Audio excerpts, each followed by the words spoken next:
Just waiting for my dog to stop drinking so I can record. Brilliant. Nope, still going.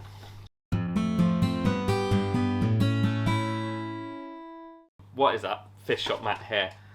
I'm not really sure what I'm doing now. What am I doing? Gravel cleaning. That's what I'm doing. So, wanted to talk to you about gravel cleaning, sand cleaning, keeping your bottom clean, essentially.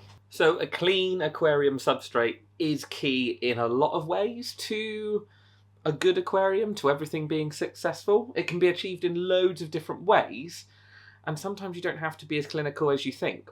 But it is the place where most of the problems start for algae and for fish losses, because most of the time it's a bit like things being hidden under the carpet. It doesn't get problematic until you've got a big bulge in the carpet, and it's the same with the gravel. It's one of those slow burning things. It only becomes a problem when it's really, really bad. My dogs are wandering around underneath the camera saying, all waste that's produced in the aquarium inevitably ends up in the bottom. It drops down to the bottom of the aquarium and just sits there and rots unless you do something about it, or your filters or your fish, which we'll get into in this video. Like I was saying, problems normally stem from the gravel. A lot of the times, that is where phosphates and nitrates build up. It's where a lot of the waste ends up, and if not kept in check, it can be a problem. So we're going to go through, I don't know how many steps, as many as I can think of, different ways of helping you keep your gravel clean, or sand. Firstly, I want to touch upon choice of substrates. Now, I'm not going to be going into the planting substrate side of things because that's composty and muddy anyway, so we're not going to be touching on that, but I do want to talk about sands and gravels, as exciting as that sounds. Personally, for me, I like finer sands. Not really fine, but a finer grain gravel. I'll get into that in a minute.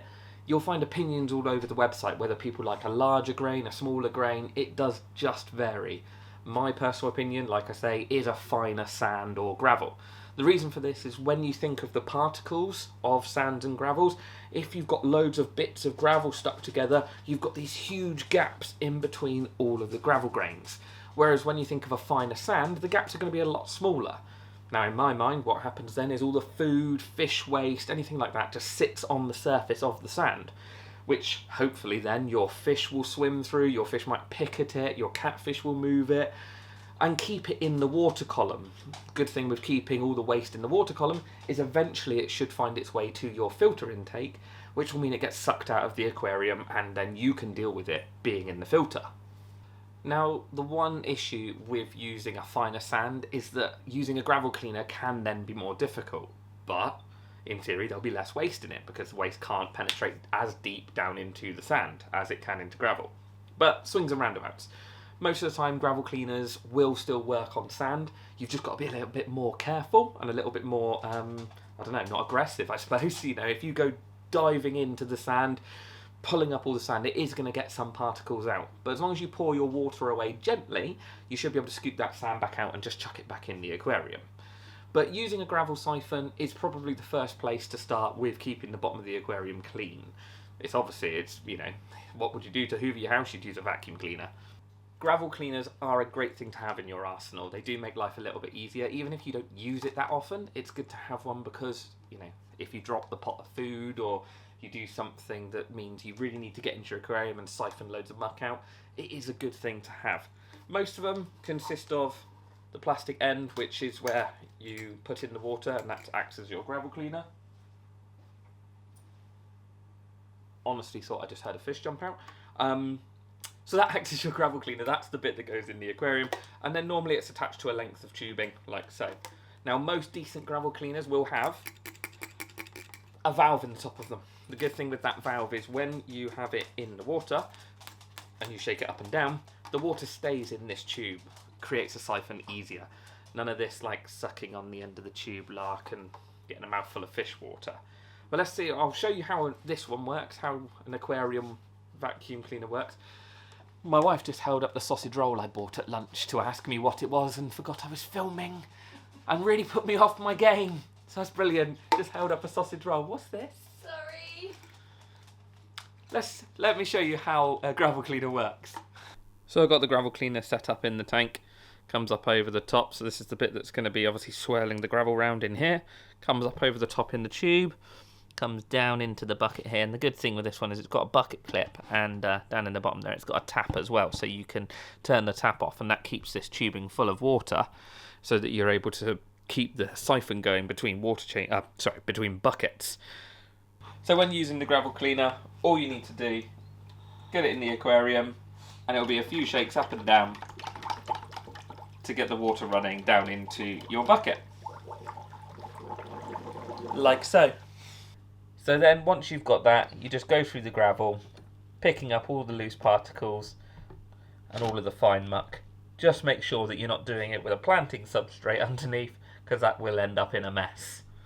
So now you've seen the gravel cleaner in action, the other two ways that I find easy to get muck out the bottom of the aquarium: turkey baster, like so. Obviously you can squeeze it, blast water in, get muck out from behind rocks, or you can obviously compress it, put it behind the rock and open it up. The other thing is pipe, just standard pipe. Now that you've either got to fill with water first, or you've got to suck on the end of it to get the siphon going.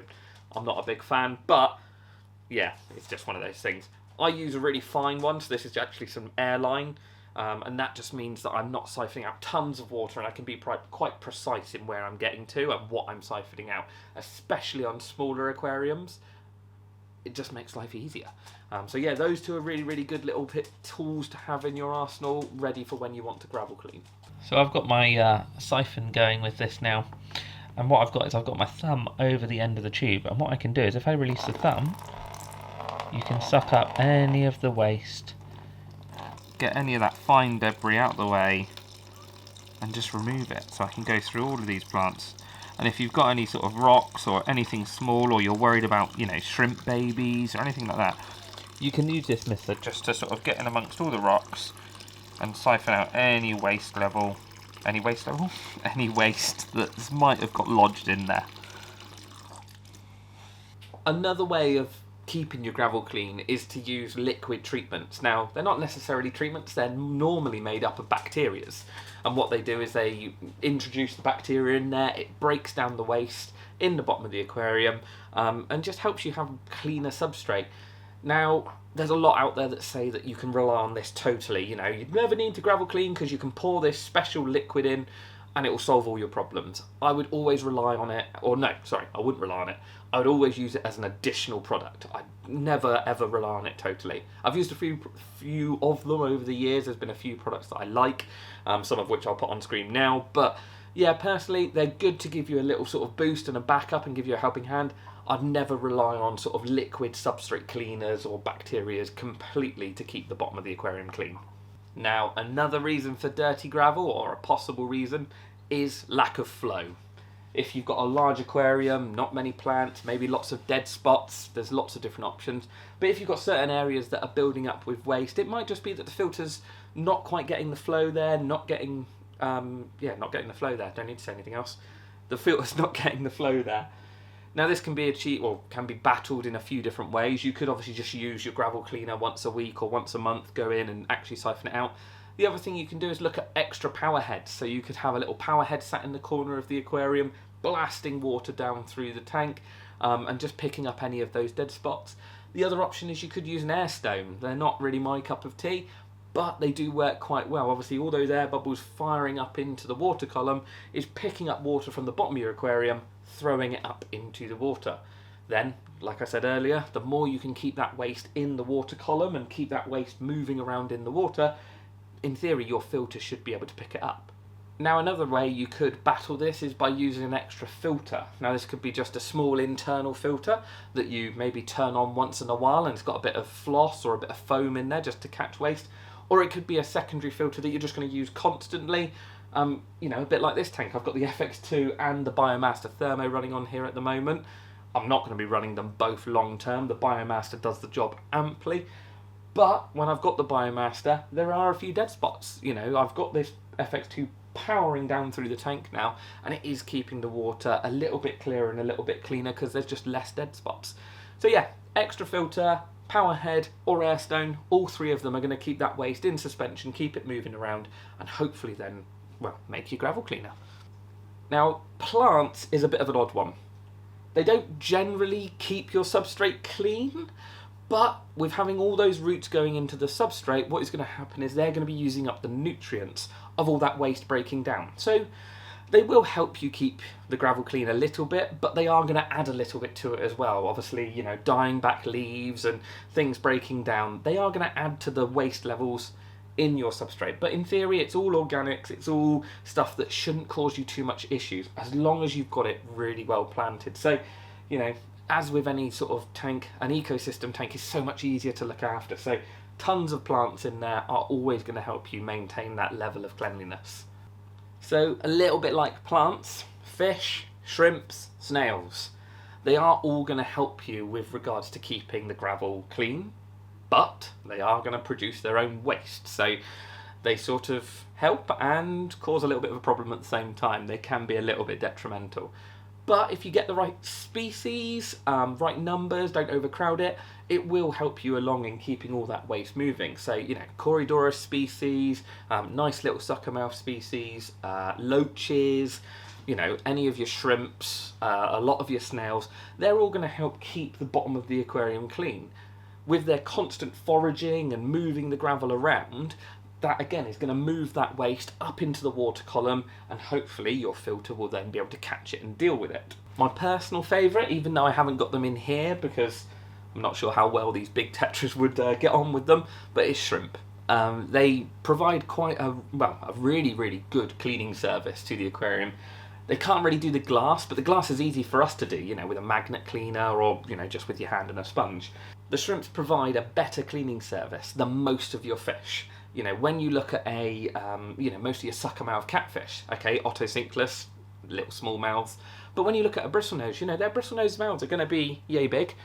And the thing is with that, you can't get into all the gaps and the crevices and the nooks and crannies, whereas a shrimp with their little hands, they can get into all the gaps and pull out any waste, food, detritus, plant matter. You know, they're going to go through it and they're going to try and find it. So whether it's amanos, whether it's cherries, whether it's blue jellies, whether it's rillies, I don't know, they're my personal favourite for an aquarium because they're just so easy to keep, they don't add a great deal of bioload, and they will constantly sort of graze around the aquarium.